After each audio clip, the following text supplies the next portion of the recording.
আসসালামু আলাইকুম। একটি বিতর্কের হয়তো অবসান ঘটতে যাচ্ছে। পাঠ্য বই থেকে আলোচিত শরীফার গল্প বাদ দিতে সুপারিশ বিশেষজ্ঞ কমিটির, যেটি নিয়ে চরম বিতর্ক তৈরি হয়েছিল।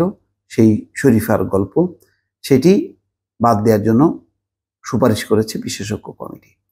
সপ্তম শ্রেণীর ইতিহাস ও সামাজিক বিজ্ঞান বইয়ে মানুষে মানুষে সাদৃশ্য ও ভিন্নতা অধ্যায়ের শরীফার গল্প শীর্ষক গল্পটি বাদ দেওয়ার সুপারিশ করেছে শিক্ষা মন্ত্রণালয়ের করা উচ্চ পর্যায়ের বিশেষজ্ঞ কমিটি।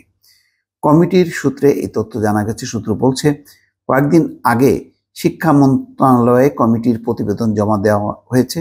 বিভিন্ন ভুল উল্লেখ করে কমিটির পক্ষ থেকে এই গল্পটি বাদ দেওয়ার সুপারিশ করা হয়েছে। এখন মন্ত্রণালয় পরবর্তী সিদ্ধান্ত দেবে। নতুন শিক্ষাক্রমের আলোকে প্রণীত সপ্তম শ্রেণীর ইতিহাস ও সামাজিক বিজ্ঞান বইয়ের একটি অধ্যায়ে হিজড়া জনগোষ্ঠী সম্পর্কে জনসচেতনতামূলক একটি পাঠ রয়েছে। এই নিয়ে বিতর্ক শুরু হয়েছিল। বিষয়টি নতুন করে সামনে আসে ব্র্যাক বিশ্ববিদ্যালয়ের একজন খণ্ডকালীন শিক্ষক এক অনুষ্ঠানে বইয়ের পাতা ছিঁড়ে ফেলার পর। ওই ঘটনার ভিডিও সামাজিক যোগাযোগ মাধ্যমে ছড়িয়ে পড়ে। পরে গল্পটি পর্যালোচনা করার জন্য উচ্চ পর্যায়ের বিশেষজ্ঞ কমিটি গঠন করে শিক্ষা মন্ত্রণালয়। 5 সদস্যের ওই কমিটির আহ্বায়ক ছিলেন ইসলামী বিশ্ববিদ্যালয়ের আরবি বিশ্ববিদ্যালয়ের উপাচার্য আব্দুর রশিদ।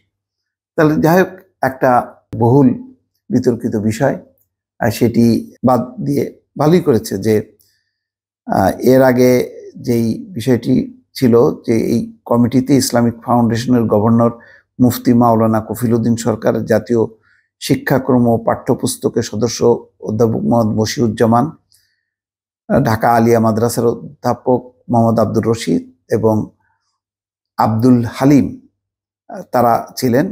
এখানে বিষয়টি মঙ্গলবার সাংবাদিকদেরকে জানিয়েছিলেন মহিবুল হাসান চৌধুরী। তিনি বলেছিলেন যে পাঠ্য বইয়ে হিজড়া জনগোষ্ঠী সম্পর্কে জনসচেতনতামূলক পাঠ অংশের উপস্থাপনায় কোনো বিতর্ক বা বিভ্রান্তির সৃষ্টি হয়ে থাকলে এবং বিশেষজ্ঞরা মনে করলে কিছুটা পরিবর্তন আনা যেতে পারে।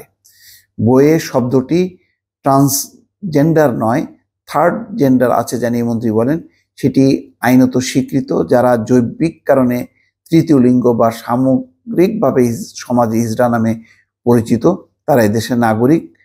অবশ্যই তাদের নাগরিক সুবিধা আছে। যাই হোক, বহুল আলোচিত এই ঘটনা নিয়ে রীতিমতো একটি পরিস্থিতি তৈরি হয়েছিল। শিক্ষামন্ত্রী বলেছিলেন যে ধর্মকে ব্যবহার করে পরিস্থিতি অস্থিতিশীল করার প্রবণতা আছে একটা গোষ্ঠীর, কিন্তু শেষ পর্যন্ত এটি এক ধরনের ধর্মীয় অনুভূতিতে আঘাত হানে। এই সমস্ত নানা বিবেচনায় শেষ পর্যন্ত বিশেষজ্ঞ কমিটি এই শরীফার গল্প এটি বাদ দেওয়া হলো। আমার ধারণা যে এটি বাদ দেওয়াটা যথেষ্ট একটা সময়োপযোগী সিদ্ধান্ত হয়েছে এবং একটা বহুল বিতর্কের একটা অবসান হয়তো এটার মধ্য দিয়ে করতে পারে। দর্শক ভালো থাকবেন। আল্লাহ হাফেজ।